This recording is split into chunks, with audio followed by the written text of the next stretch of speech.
oitavo ano. Hoje nós vamos dar continuidade às nossas aulas e nós vamos para a nossa quinta videoaula. Hoje nós vamos falar sobre o pós-impressionismo. O que foi esse pós-impressionismo? Nós estávamos falando sobre o impressionismo, agora vem o pós-impressionismo. O pós-impressionismo aí, ele surgiu na metade da década aí de 1880, quando alguns artistas aí do movimento impressionista, eles começaram a ficar descontentes com a forma de fazer a arte que estava sendo feita aí durante o movimento aí do impressionismo. Então, eles, nesse descontentamento deles, eles vão criar um novo estilo de arte. Alguns artistas aí que se destacaram aí, que estavam aí nesse descontentamento, foram Paul Cézanne, George Seurat, Vincent van Gogh, Paul Gauguin, Toulouse-Lautrec e outros aí. Mas esses foram os que mais se destacaram. Esse movimento aí, que ficou conhecido como pós-impressionismo, ele recebeu esse nome aí por um crítico de arte aí chamado Roger Fry. Roger Fry é que, numa das críticas que fez ao movimento, ele deu esse nome aí de pós-impressionistas para os artistas aí desse descontentamento aí no mundo da arte. O primeiro artista aí que se destacou aí foi George Seurat. Ele veio trazendo um novo estilo de fazer arte. Ele trouxe a técnica que a gente conhece como técnica do pontilhismo. O que ele fez? Em suas telas, ao invés de fazer as pinceladas curtas aí que eram utilizadas no movimento impressionista, ele trouxe um novo jeito de usar essas tintas. Ele usava as tintas, mas sobrepondo elas na tela ali, né? Fazendo o quê? A colocação de pontos, onde originou aí o pontilhismo. A obra dele era mais voltada para as coisas do cotidiano. Tudo que ele fazia na vida social dele, ele retratava nas telas. Uma tela bonita dele aí, que vocês vão ver agora, é Uma Tarde de Domingo, na ilha de Grande Jatte. Essa obra dele aí foi toda feita com a técnica de pontilhismo, tá? Outro artista aí que vai se destacar nesse pós-impressionismo aí vai ser Paul Gauguin. Paul Gauguin, ele era um pintor francês, mas ele era filho de pai francês, um jornalista, e de uma mãe escritora, porém peruana. Então ele vai trazer o quê? As viagens que ele fazia aí com a família, porque eles moraram em vários locais diferentes, né? Então ele vai retratar nas telas a vivência deles nesses países por onde ele passou, por onde ele viveu. Ele viveu na Polinésia, ele viveu lá no Peru durante um bom tempo. Então ele vai retratar essas coisas na tela. E ele tem um lado assim meio um fundo assim meio que místico, meio religioso aí nas telas. Na obra dele Contos Bárbaros, que vocês vão ver agora, nessa obra, Contos Bárbaros, ele mostra aí esse lado meio dele aí espiritualista aí, esse lado meio místico dele, que vai estar retratado o quê? Na presença do amigo que vai estar aí com esses pés aí em formato de garras aí e um chapeuzinho diferente na cabeça aí, fazendo menção à religião judaica. Tem a moça sentada aí na posição de lótus, que é essas pernas cruzadas aí, lembrando que a religião budista, tá? E agora, a moça que vai estar aí com o cabelo alaranjado aí, meio avermelhado, ela foi mais assim uma fera aí de Paul Gauguin.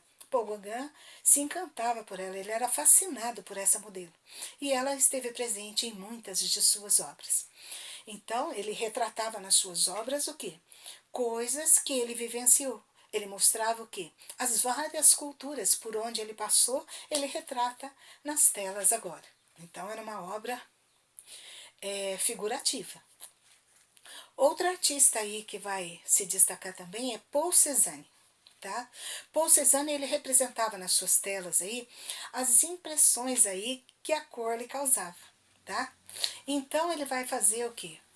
Uma arte figurativa também, mas também uma arte o quê? Que a gente chama do gênero natureza morta. Olha só a obra dele aí, Maçãs e Laranjas. Nessa obra, ele mostra que o uso da cor do jeito que ela o quê? Causava essas impressões, essas sensações nele. A cor para ele tinha um significado muito grande.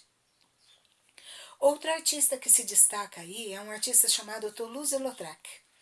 Toulouse-Lautrec, ele tinha uma certa deficiência física, tá? Adquirida na infância aí, uma doença rara que ele tinha. E ele ficou o quê? Com a estatura baixa. Ele era quase que um anão, tá? E ele tinha feridas no corpo que impediam que ele tivesse assim um convívio bom na sociedade. Então ele resolveu o quê? Se afastar da sociedade, procurando o quê? A vida noturna, que ele encontrava o quê? Nos cabarés. E o cabaré mais famoso que ele frequentava na época lá era o cabaré Moulin Rouge, que até nos dias atuais funciona normalmente, com as suas atrações lá das mulheres mais lindas que passam por ali, exibindo seus corpos, fazendo as suas danças, tá? Entre elas o cancan. Reparem só na obra dele.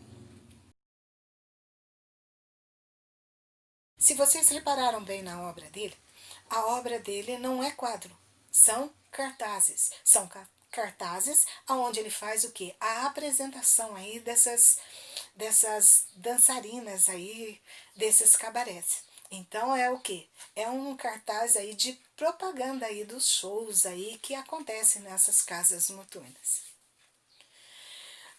Outro artista aí que também se destacou foi Vincent van Gogh. Vincent van Gogh, ele, em contato aí com o artista Camille Pissarro, que nós já falamos aí no impressionismo, que é o artista aí das pinceladas curtas, ele vai fazer o quê? Ele vai trazer para suas obras essas pinceladas curtas, tá? Diferente do George Seurat, que vai utilizar o pontilhismo. Ele vai utilizar essas pinceladas curtas para fazer as suas obras. E ele vai o quê? Utilizar muito as cores para poder representar aí as suas emoções nessas obras.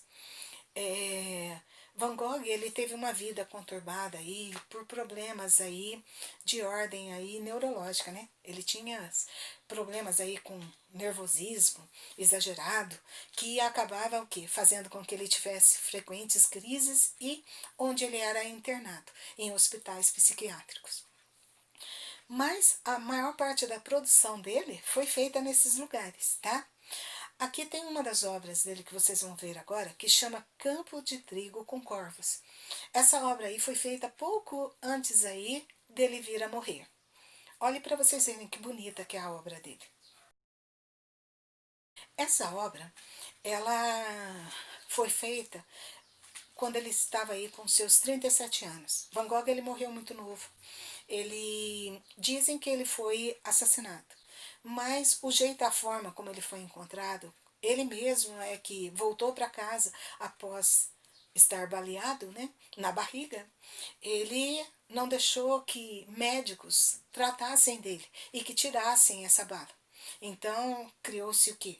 No organismo dele uma infecção generalizada que acabou acometendo ele aí à morte. Mas ele deixou um grande legado. Uma das coisas que a gente conhece da obra dele aí é a Noite Estrelada, a forma como ele via a noite, né? É muito interessante, que vocês vão ver também aí essa obra agora. Cada movimento que vai acontecendo no mundo das artes, ele vai trazendo o quê? Influências para o movimento seguinte. O impressionismo trouxe o quê?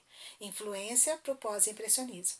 O impressionismo vinha aí com o estudo da luz, o pós-impressionismo, rejeitava essa parte aí do estudo da luz, mas trouxe o quê? Técnicas novas para poder utilizar no mundo artístico. Pessoal, a nossa aula está acabando agora. Até a nossa próxima videoaula. Tchau, tchau!